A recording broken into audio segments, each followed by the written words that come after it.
नमस्कार दोस्तों, दिव्य भारत और ज्योतिष में आप सभी लोगों का स्वागत है।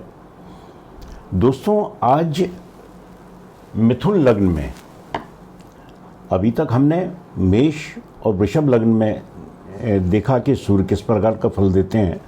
अब मिथुन लग्न में देखेंगे कि सूर्यदेव किस प्रकार का फल देंगे।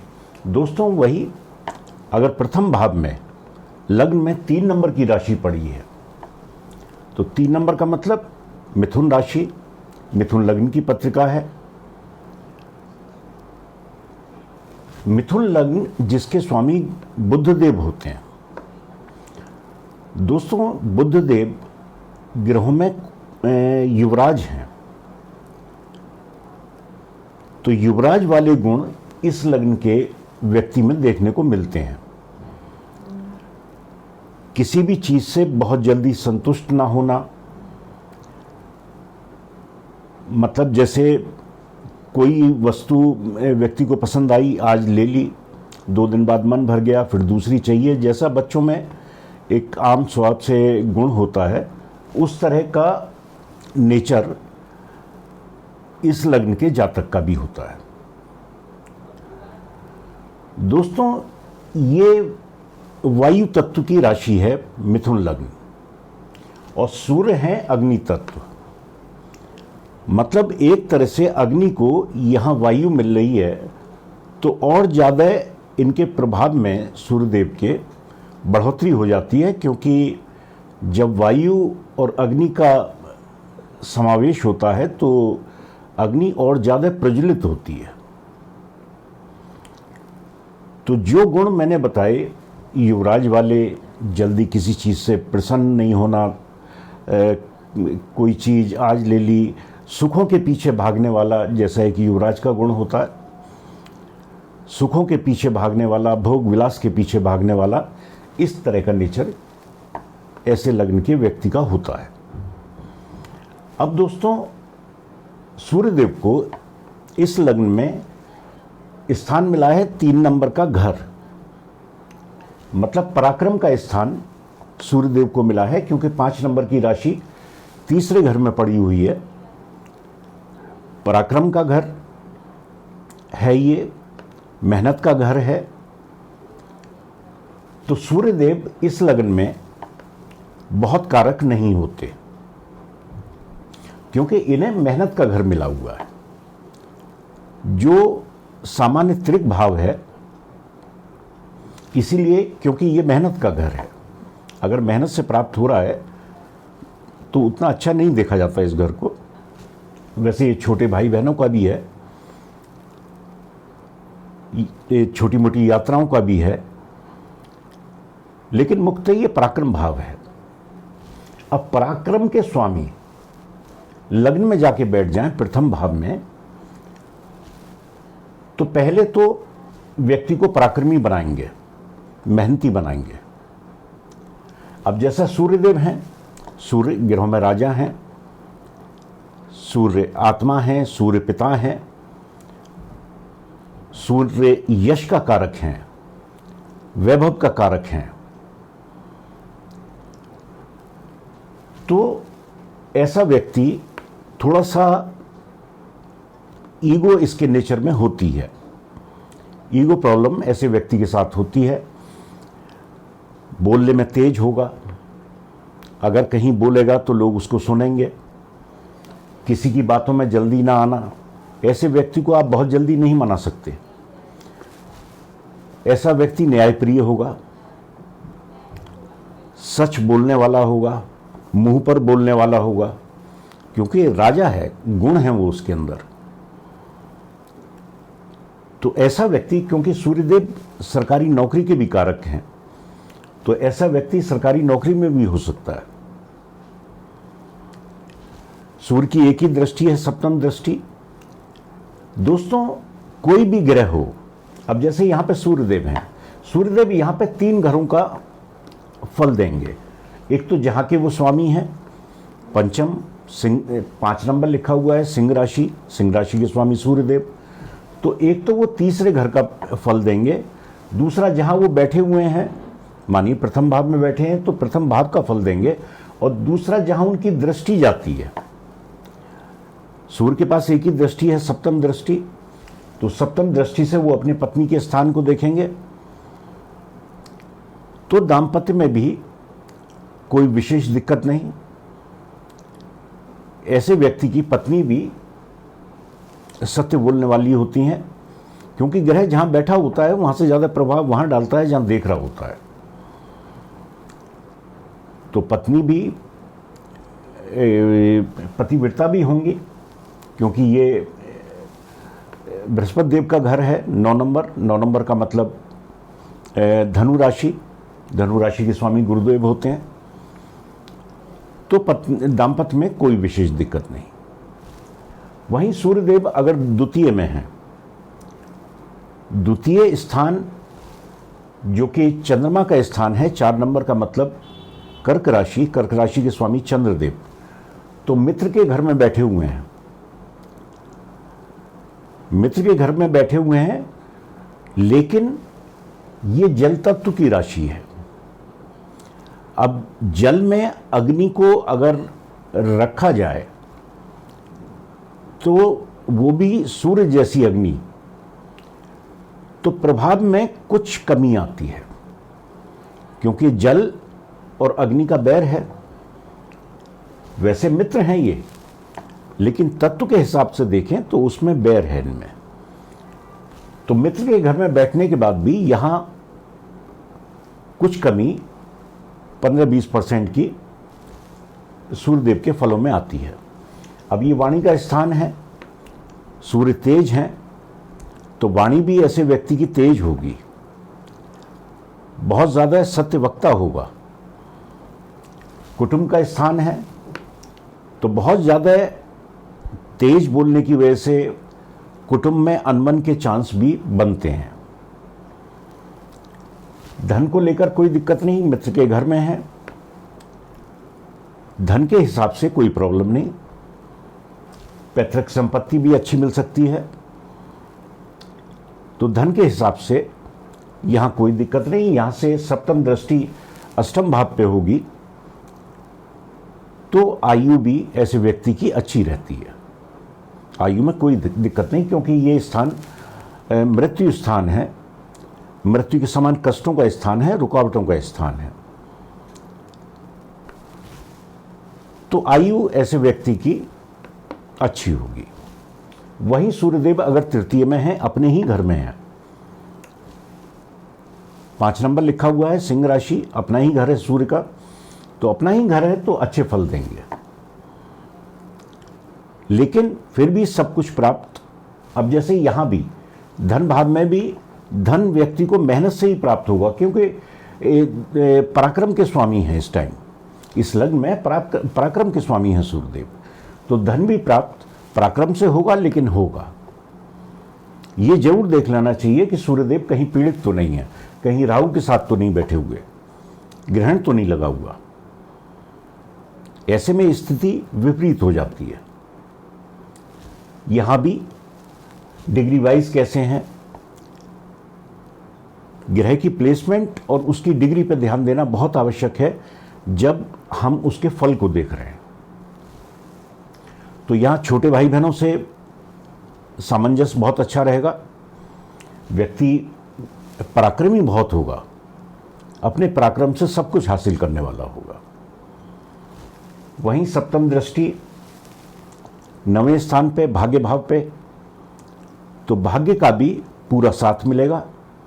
जबकि ये शत्रु राशि है, शनिदेव की राशि है, 11 नंबर का मतलब कुंभ राशि सूर्यदेव की मतलब कुंभ के स्वामी शनिदेव होते हैं, जो कि सूर्यदेव के शत्रु हैं। लेकिन अपने घर में बैठे हुए हैं तो दृष्टि भी शुभ, भाग्य में भी बढ़ोतरी होगी, पिता से भी संबंध अच्छे ही होंगे। वहीं सूर्यदेव अगर चतुर्थ में है, अब चतुर्थ भाव माता का भाव है, सुखों का भाव है। सूर्यदेव अगर पीड़ित नहीं है, पीड़ित वही जैसे ग्रहण तो नहीं लगा हुआ, डिग्री वाइज कमजोर तो नहीं है, पीड़ित नहीं है, तो हर प्रकार का सुख देंगे, भूमि का, भवन का, वाहन का, हर प्रकार का सुख सूर्यदेव यहाँ बैठकर देंगे। माता के शरीर में थोड़ा सा हड्डियों के संबंधित, जोड़ों में दर्द, इस तरह की दिक्कत माता के स्वास्थ्य को थोड़ा सा खराब कर सकते हैं, क्योंकि सूर्य तेज हैं, तो स्वास्थ्य को माता के थोड़ा सा ये जरूर खराब कर सकते हैं। वहीं इनकी सप्तम दृष्टि दशम भाव पे, जो कि कर्म स्थान है, तो कामकाज, नौकरी, सब कुछ ठीक रहेगी सूर्यदेव अगर बली होकर यहाँ बैठे हैं। वहीं सूर्यदेव अगर पंचम में है, पंचम तुला राशि है, 7 नंबर का मतलब तुला राशि, तुला राशि के स्वामी शुक्रदेव, तुला राशि में सूर्यदेव नीच के हो जाते हैं। लेकिन यहां एक चीज का ध्यान रखना बहुत जरूरी है कि सूर्यदेव सिर्फ 10 डिग्री तक नीच के होते हैं, 10 डिग्री तक ही उच्च के होते हैं। तो अगर 10 डिग्री तक हैं या 10 डिग्री से नीचे हैं, तो इसमें दो राय नहीं कि नीच अवस्था है।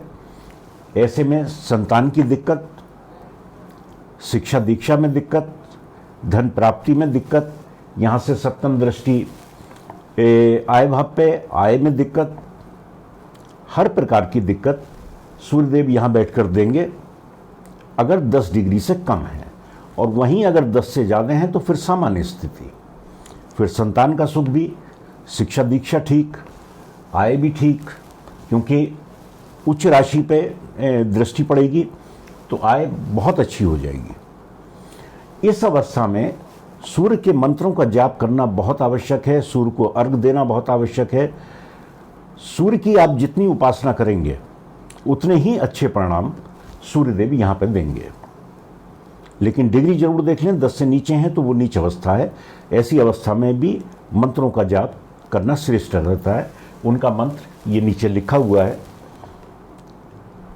तो इस मंत्र का जाप करके आप इनके अशुभ परिणामों को कम कर सकते हैं।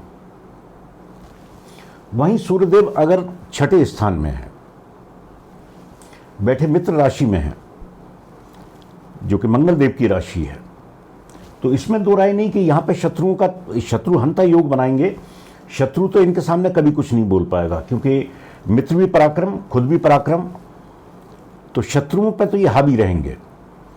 लेकिन जैसे सूर्यदेव जो है हड्डियों के रोग के कारक हैं, बालों के भी कारक हैं, हृदय के भी कारक हैं, बीपी के भी कारक हैं, तो इन चीज़ों में यहाँ ये दिक्कत दे सकते हैं।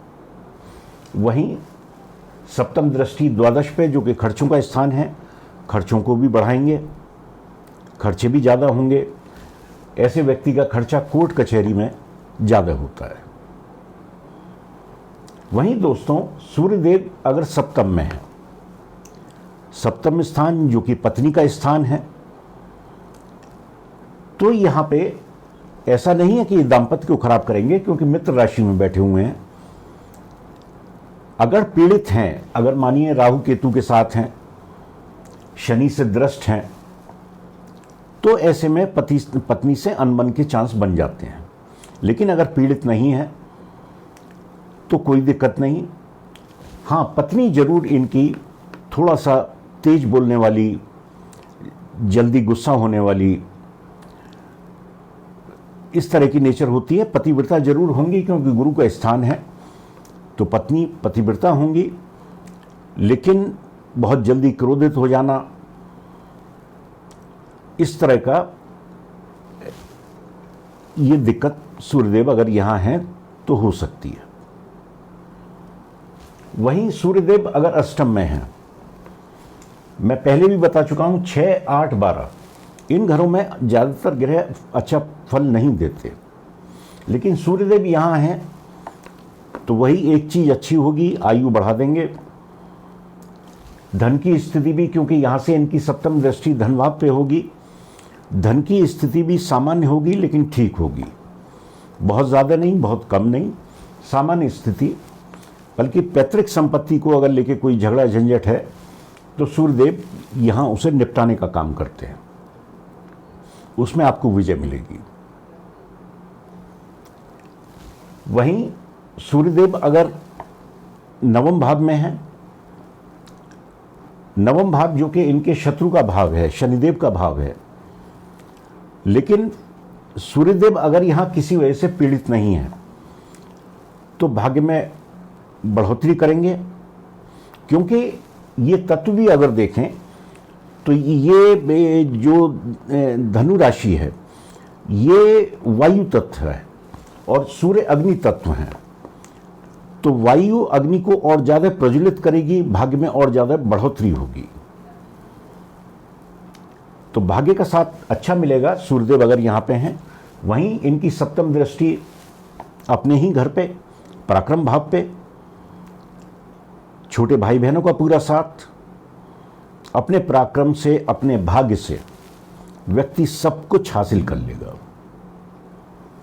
तो श्रेष्ठ परिणाम अगर पीड़ित नहीं है तो अच्छे परिणाम सूर्यदेव यहां बैठकर देंगे।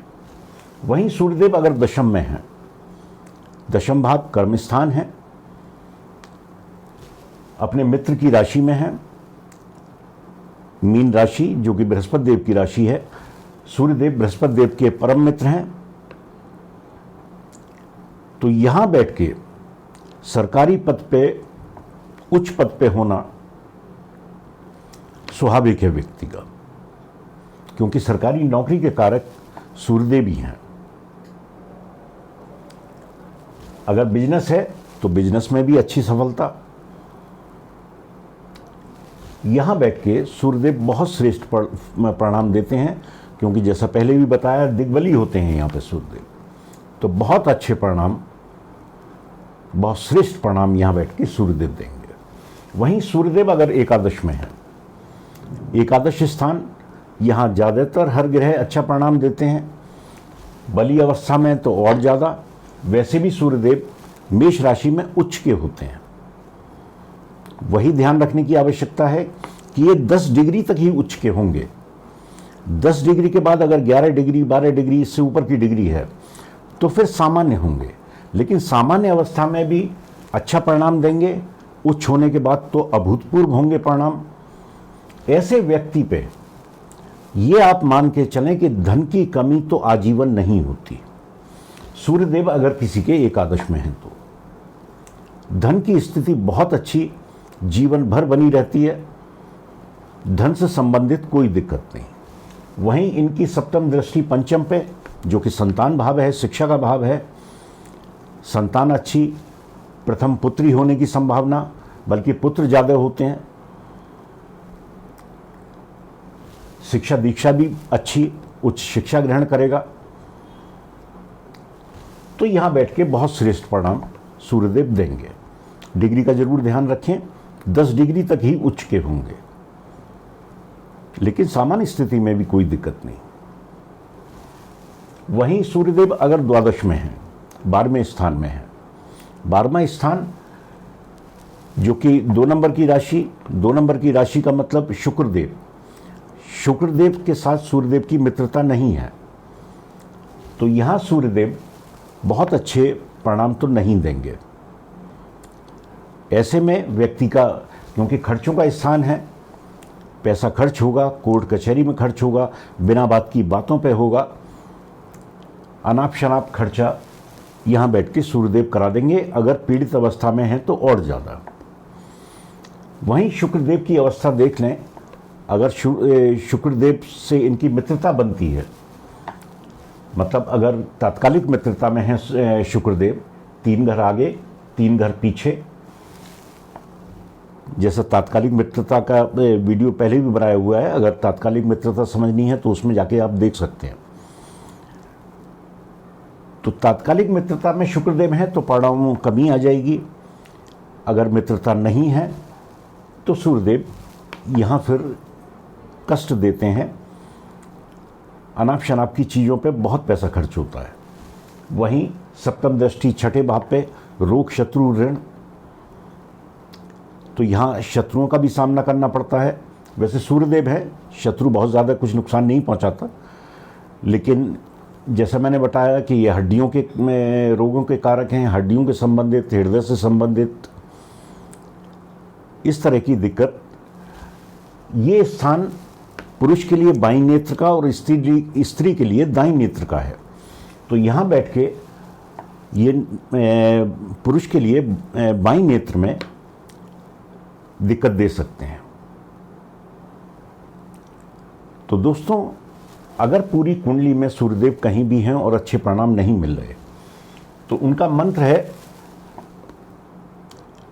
ओम ह्राम ह्रीम ह्रोम स सूर्याय नमः। साथ में सूर्य को अर्घ्य दें। सूर्य की जितनी उपासना आप करेंगे उतना आपके लिए श्रेष्ठ रहेगा। तो दोस्तों, आज के लिए इतना ही। जिन्होंने अभी तक चैनल सब्सक्राइब नहीं किया है, प्लीज़ सब्सक्राइब करें, बेल आइकन दबाएं, कमेंट जरूर करें, ताकि आगे आने वाले वीडियो में अगर कोई सुधार की आवश्यकता है तो वो की जा सके। तो आज के लिए इतना ही। नमस्कार।